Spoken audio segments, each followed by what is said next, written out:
Algebra 2 Honors, Lesson 7-2, Multiplying and Dividing Radicals.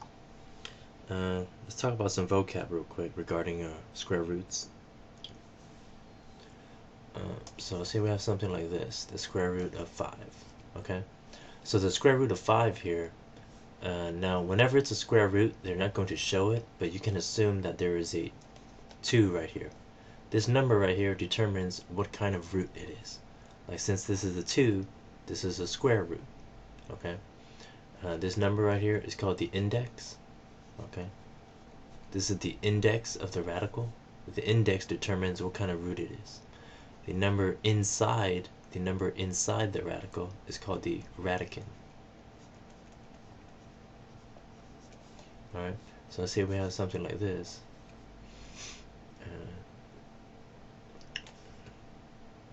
So this would be a cube root. Alright, this would be a cube root because this is a 3 right here.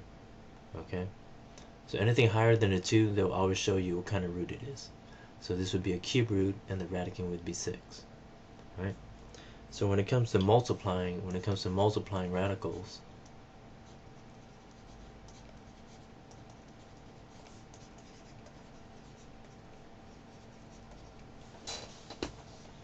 basically, let's say you have an nth root times an nth root, it's going to equal times p. Okay, so basically what this says is, let's say you have a certain root, right? Let's say you have like a square root 3 times square root 4. So since they're both the same root, it's okay to multiply them. Okay, so in order to multiply radicals, they need to be the same root, so they need to have the same index. So if they have the same index, it's okay to multiply the radicands. So basically this is, the square root of 3 times 4, which is the square root of 12. And obviously you would simplify this, 4 times 3, so you end up with 2 rad 3, right? Now this rule right here, okay, this property, it only applies to real numbers. Alright, it only applies to real numbers.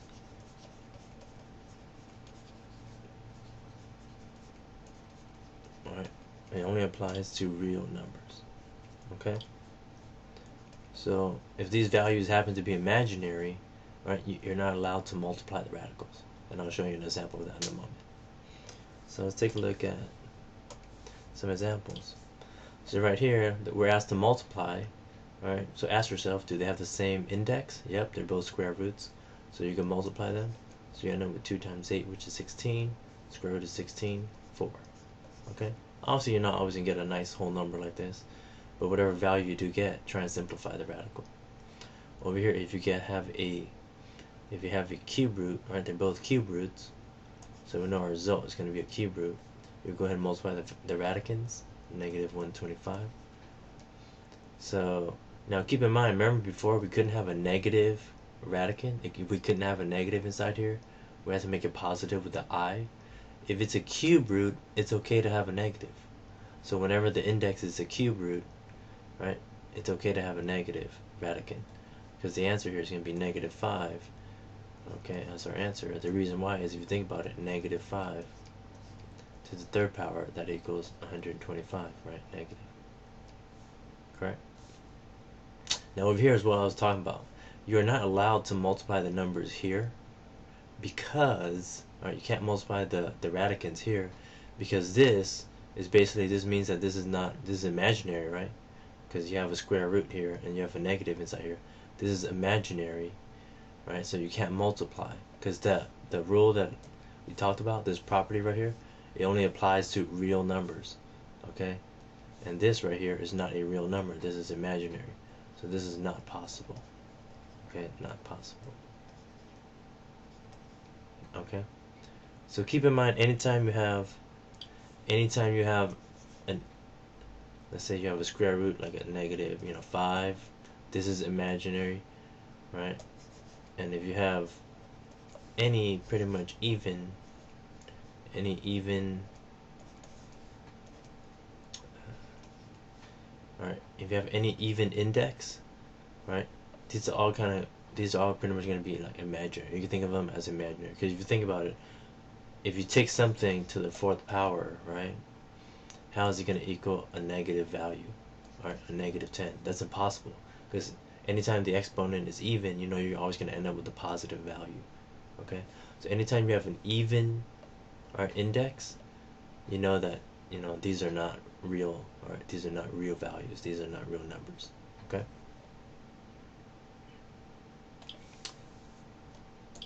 So down here, let's do a couple more examples just so we get used to it. Over here, oh, they're both square roots. It's okay to multiply, so you end up with square root 36, which is 6. Oh, they're both cube roots. It's okay to multiply them, so you end up with cube root negative 27, which is negative 3. Over here, oh, this is not real over here. We have an even index, a negative radicand. Right, this is not a real value, so this is not possible. Alright?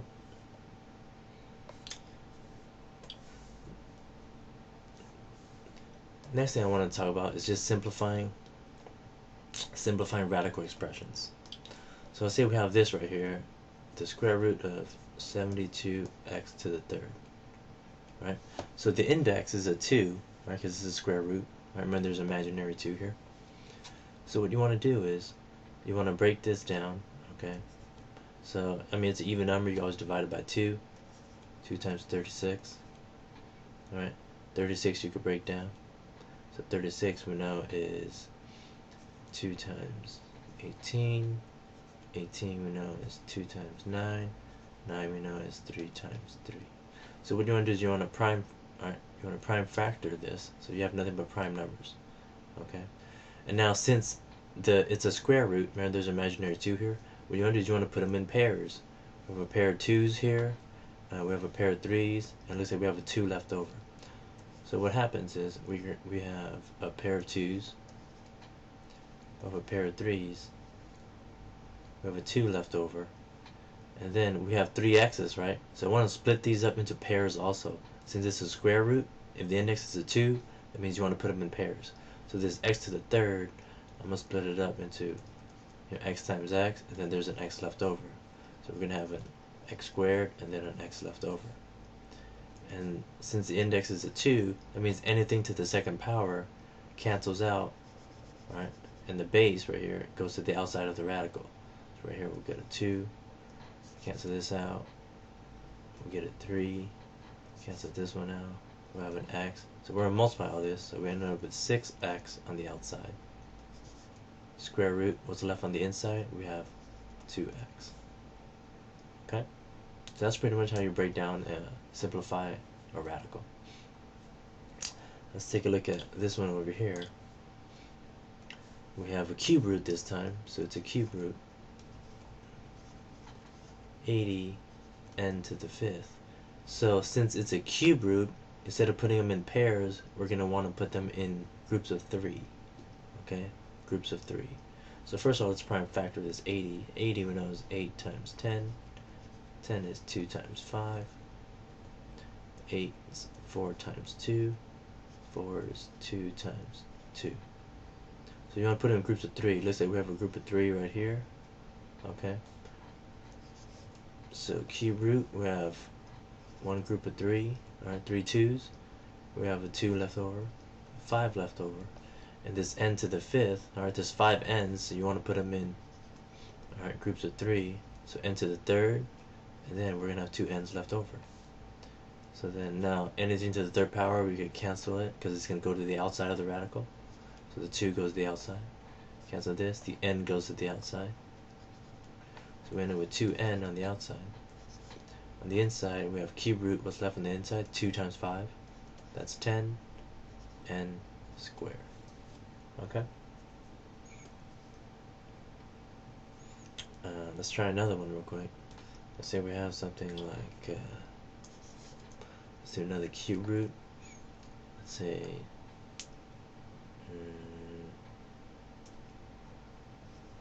120 x to the 4th, y to the 6th. So let's break down the 120 first. So keep in mind this is a cube root. And it's an even number, it's divided by 2, so we get 60. 60 is 2 times 30. 30 is 2 times 15. Right? So it looks like 15, well, we could break down more. That's 3 times 5. So basically, since it's a cube, we have one group of 3 right here. So we have 3 2s, one group of 3 right there. What are we left over with? A 3 and a 5. The 3 and a 5. And now the variables, remember you want to put them in groups of 3. So you're going to have an x to the third with an x left over. And then you have a y to the third, and also another y to the third. So basically, this will cancel, go to the outside. 2 goes to the outside. X is going to go to the outside. Looks like 2 y's go to the outside. So you multiply all this, you end up with 2x y squared on the outside. And then cube root, right? It's a cube root. On the inside, 3 times 5, 15. Then you have x, and that's your answer. Okay? So that's how you simplify a radical.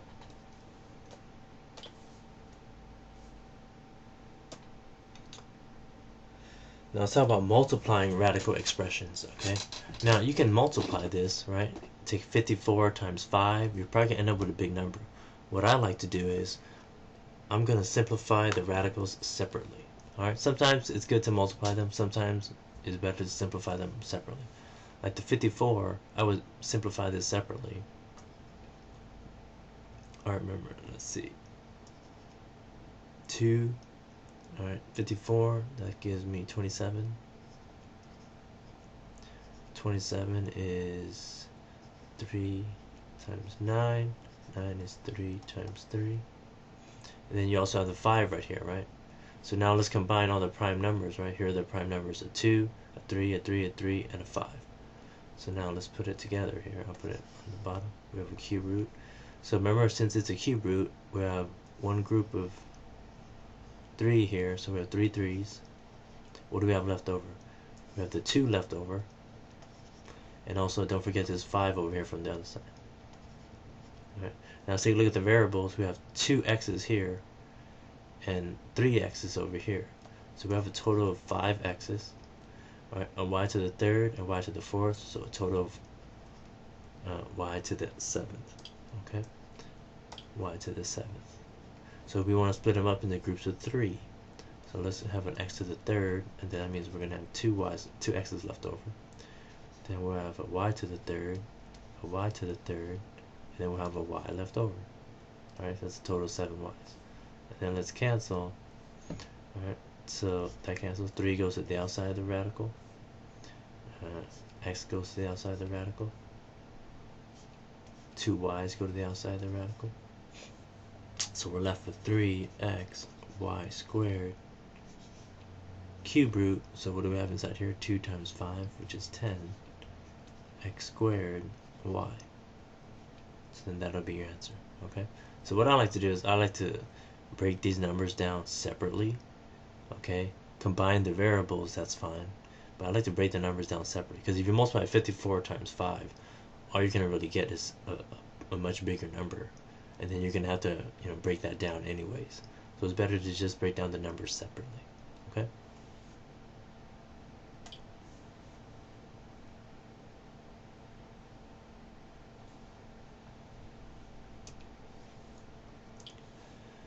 Now dividing radicals. Now the rule for the property for multiplying radicals also applies to dividing. So you cannot divide radicands here unless the indexes are the same.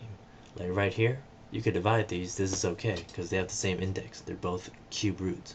So it's okay to simplify this and say, oh, 32 divided by -4, right? So this pretty much essentially can be written like this. So you end up with -8, and the cube root of -8. Remember, if it's a cube root, it's okay to have a negative. So your answer would be -2, right? So when the two radicals have the same index, it's okay to divide the radicands, right? If we had this, let's say we had the cube root of 32 divided by the square root of -4, then no, you can't simplify this right here. All right, so this you can't do that. Okay, but since they both have the same index, that's okay. And you always want to simplify the radicals as much as you can. So right here, all right, we both have cube roots. All right, looks like we could reduce this right here. So this is going to give me, let's see, 3 goes into this how many times? So we're going to end up with 3, the 162. We're going to end up with, oh, let's just divide this real quick.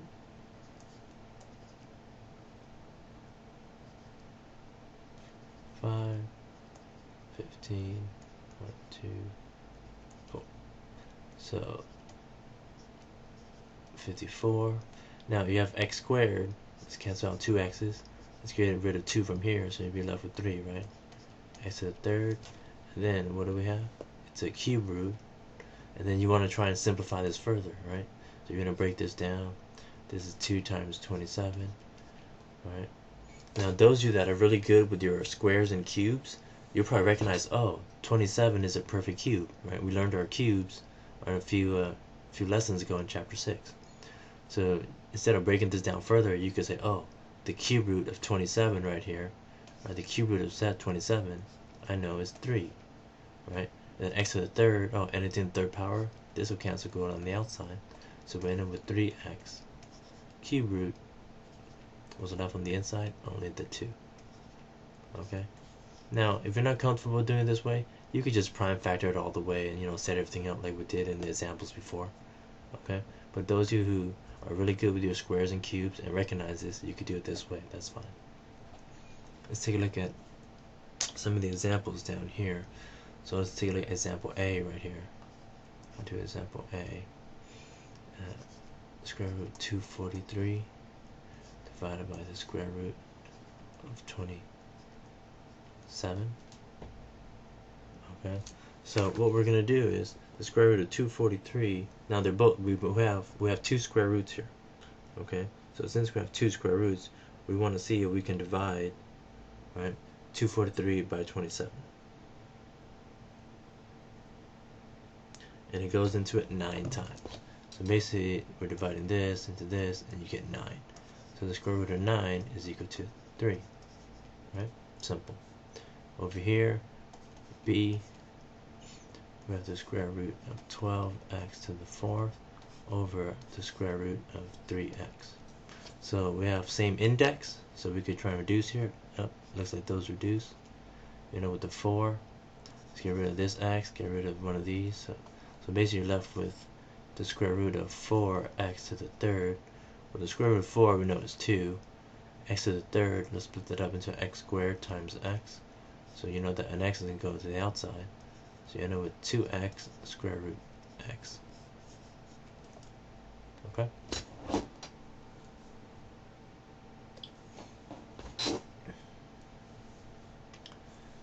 Let's move on to the next example. Rationalizing denominators.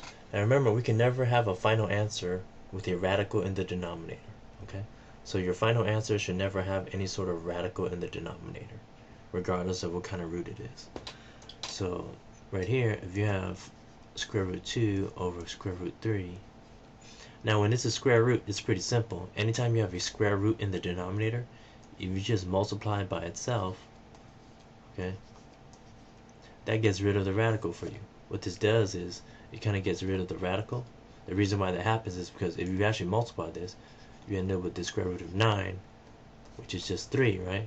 So the way I like to say is, oh, let's just think of when you multiply radical 3 times radical 3, let's just say the radicals cancel and you end up with just 3. Okay, but this is the real reason why. You end up with a radical 9, which is 3. And up here we end up with a radical 6, and that'll be your final answer. Okay? You cannot reduce this 3 with this 6 because 6 is inside the radical. So be careful. You cannot reduce regular integers with radicands. Okay? Let's take a look at B here. So we have x to the third divided by square root 5xy. Now this is very important. Before you rationalize the denominator, okay, before you try and get rid of that radical, on the bottom, you always want to try and reduce the radicals as much as you can first. Okay, so before you rationalize everything, I would try and reduce the the radicals as much as I can first. So it looks like right here I could get rid of this x, get rid of an x from here, that would become x squared. Now the square root of x squared is just going to give you x, right? So make sure on your homework you try and simplify the radicals as much as you can first before you rationalize. It will make things much easier for you. So now that it's fully simplified as much as we can, our last step is to rationalize the denominator, which means we are going to get rid of the radical in the bottom. So since it's a square root, just multiply by whatever the radical is on the bottom. So we're going to end up with x radical 5y over, remember these kind of just cancel, we end up with 5y. Right? And there's really nothing else to do here. That's your answer. Now, example C is a little bit different because it's a cube root. Alright, it's a cube root. First of all, I would really rewrite this. The cube root of 2 over the cube root of 3x. I think it's just much easier to see that way. Okay? Now, when it's a cube root, you kind of have to take a little bit different approach. Now, when it's a square root, you just multiply by itself once. If it's a cube root, right, first of all, you want to look to see if you can simplify as much as you can first, right here. Right? What's the most you can simplify? Right? So you can't really simplify anything. There's a 3x and a 2, so there's nothing to simplify. But always make sure you try to simplify first as much as you can. Okay? So it's fully simplified, so let's rationalize here. If it's a cube root, you have to multiply by whatever the radical is, right? Not once, but twice. Okay? And what that does for you is basically it gets rid of your radical, and you end up with this, just the 3x. The reason why is if you actually multiply all this, you end up with the cube root of 27 x to the third. And if you think about it, what's the cube root of 27? 3. What's the cube root of x to the third? Just x. Okay? So you gotta do the same thing on top here. The cube root of 3x, the cube root of 3x. So let's multiply everything. 3 times 3 is 9 times 2. So we end up with the cube root of 9 times 2 is 18 x squared. We only have 2 x's here, right? So nothing to simplify to the outside of the radical. The 18, if you think about it, if you break down 18, right? You got to try and break it down, see what happens. 2 times 9. 9 is 3 times 3. So are we ever going to have 3 of anything to simplify and bring it to the outside of the radical? No, right? So this is fully simplified. Okay? And remember, you cannot simplify this x with this x squared in here because this is inside the radical. Alright, so be careful about that. Okay, and that's inside the radical. Alright, so let's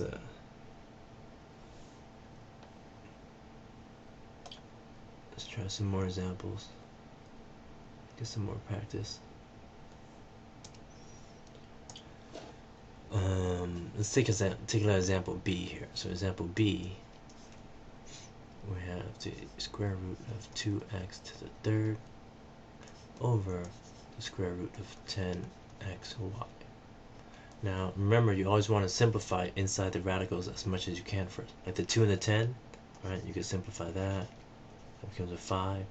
The x to the third, you can get rid of this x. Right? That will become x squared. So the square root of x squared, so you end up with this. The square root of x squared is x. On the bottom, what are we left with? Just 5y, right, inside a square root. So now that it's fully simplified, the radicals, you want to rationalize. So it's a square root, so that makes it easy. Just multiply by radical 5y. Radical 5y, top and bottom. So you end up with x radical 5y over 5y, and that's your answer. Okay? Let's take a look at over here. C, it's a cube root this time, 4. 6x. So can we simplify? It looks like we reduce these by 2, right? So you divide this by 2, you get 2. You divide this by 2, you get 3. So we're left with cube root 2 over the cube root of 3x. Okay? Next thing, since it's a cube root, we need to multiply by this, the cube root of 3x, not once, but twice. So whatever you do on the top, 2 on the bottom. So we're going to end up with, so 3 times 3, let's say we're going to end up with the cube root 18x squared over 3x. Okay, 18x squared over 3x. And you can't really simplify anything anymore. Right? Remember, these kind of just cancel each other out when you do this. So you can't simplify the 3 or the 18 because this is inside the radical, right? Or the x's.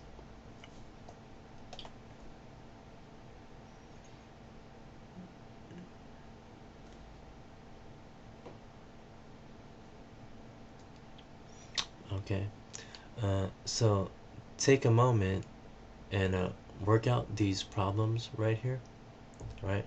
The answers here are in red. Okay, so take a moment, work out the problems, and see if you can get the correct answers. Okay?